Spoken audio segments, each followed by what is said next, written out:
rồi nữa mà lù một có đục lù thì à thế nào vợ con thế nào mà lù ta tỏ một có đùa nó dọn nhưng mà lò gì tiền đó lối chuyện nào mà tiền xa lìn tao mà số một tuần này thế nào quần áo chị em 100% cotton đồng chỉ có 20.000 với một xe trâu tỏ nói ạ lúc nào tôi kia tôi nó phải xưa chỉ tôi có đùa là tôi quay thay video xưa 100% cotton chỉ có tên nào mà có được bờ lù nữa với tên nào để chỉ là chỉ một chỉ vô chỉ một lúa tên nào mà có đồ mà bờ lù nữa thì chỉ cho nhiệt chế cho giấy lê ạ đấy là một tuần bơi rong trò cái tia tí một trò tia tên là lên chúa chứ nè một trò tập tên nào tên nào ta tổng một con đùa thì tia lúc trước là chợ phòng niệm nó ạ hả怎么吃rồi mua giò đấy mua giò ít chán à ít chán cho thấy mua bò mua đó luôn tên là chỉ chua nó ạ nhau chua mà chua cái cổ chua cho nó mà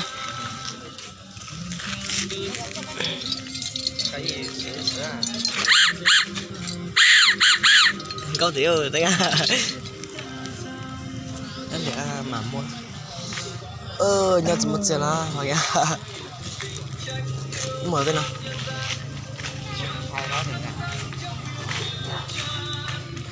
nữa tên nào một xuân đầu cờ nữa tên nào có cho khó đấy nữa chua mà luôn một cái lúa tên là tím mua á trò tao nó là cũng mua thế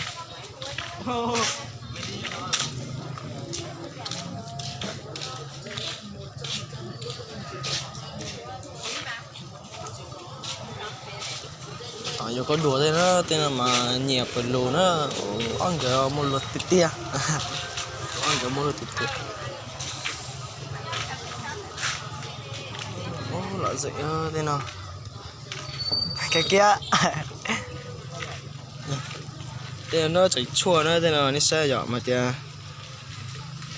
tên mà chảy chua chỉ bỏ chua đã chỉ để chỉ ta xí rồi tên nào chỉ là bỏ xí ạ mà tên nào tên là mà chơi à làm tôi tiền nó tên nào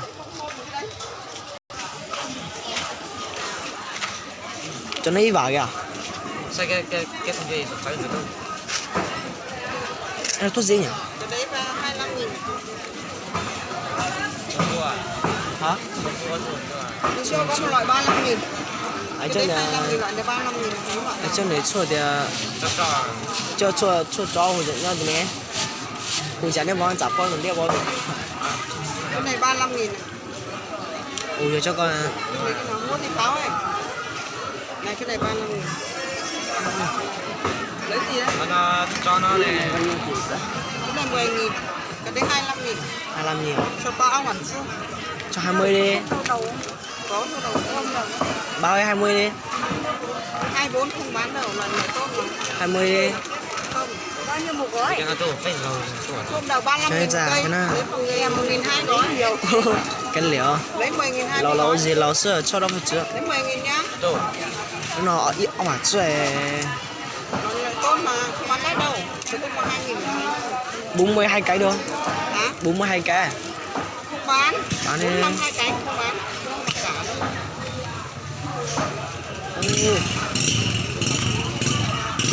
wow trên là yếu kìa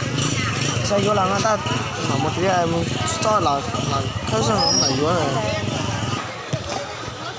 sao này là ta tỏ thì yếu tên này nó có dùng có thì sẽ thì cực kỳ thế Đâu nhá. tên là chuyện tiền đó tên là giả sử sẽ cho nó size rồi Hai lốc mà. 20 ở đây này.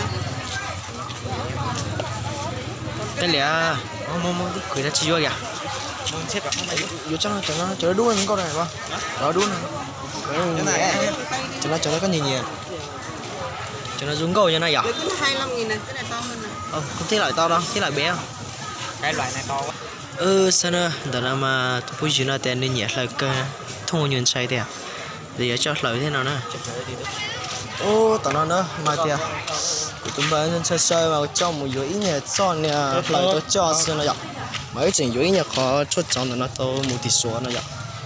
bây giờ thì chuyện nó bây giờ cái kia tao lúc kia nó bây giờ một tỷ số thế đó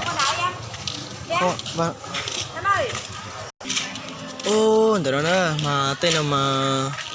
lúc một khâu đồ mà tao thì tia tên là cái con trâu khó có đuôi nữa bố mà ta tầm một khâu đồ là gì cái tia tên nó một trâu tên nó vậy ô đó nữa mà lúc nó mà có xe thì tia đó rồi nó sai bỏ lò vậy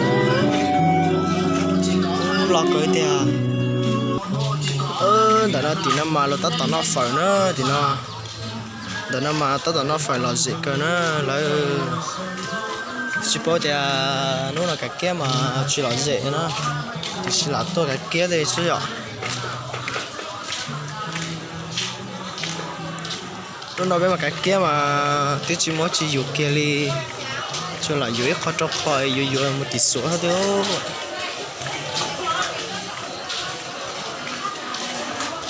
cái tên mà nó không có đồ mà tao tiền tiền á vậy thế nào sao nữa để mà nó tất tỏ nó phở nó mà tên số mà cá cơ cơ thế thì gì vậy lúc nào bé mày chỉ mua chỉ mày là tôi tên chính trị kia thì sao ô tên là mà nó máu nhỏ rồi nè tên nó mà chỉ có thì chả nó có cua thế này nè xem này bên đi đấy tên là cho mình nhớ xí có thôi nhớ rồi nữa đó là mai thì bây giờ một xe này ạ xe liền đô của lót tuổi rồi xe nên xe muốn xe sạch xe mà lọt xe thì nhận cho tay cú kỹ thì mà bây ta tổng một xe nữa lúc kia là nó mà kia vùng niềm này ạ thế nào mà bố mà dẹp cái lùa thế nào lọt xe cơ nó thế nào tại là một máy di động vậy đây một xe nhưng mà nó sẽ bớt chạy để xe này xe này một xe này với lại cho sau thế ha một xe hả tí vợ cháu về nên thì phải thế nào mà tao cần đấy thế nào đi vùng tìm mua thế này con này hay con này mua Samsung nó mua Oppo nó mua khỏe cái trò máy lười giả nó cũng mua đây là ngày thường cháu nói một cháu thì sáng còn bán hàng còn cô hỏi mua máy cháu bỏ máy ok cho kia một tí kia tới nó một tí này ạ mà cái một chế sẽ là nó sẽ ạ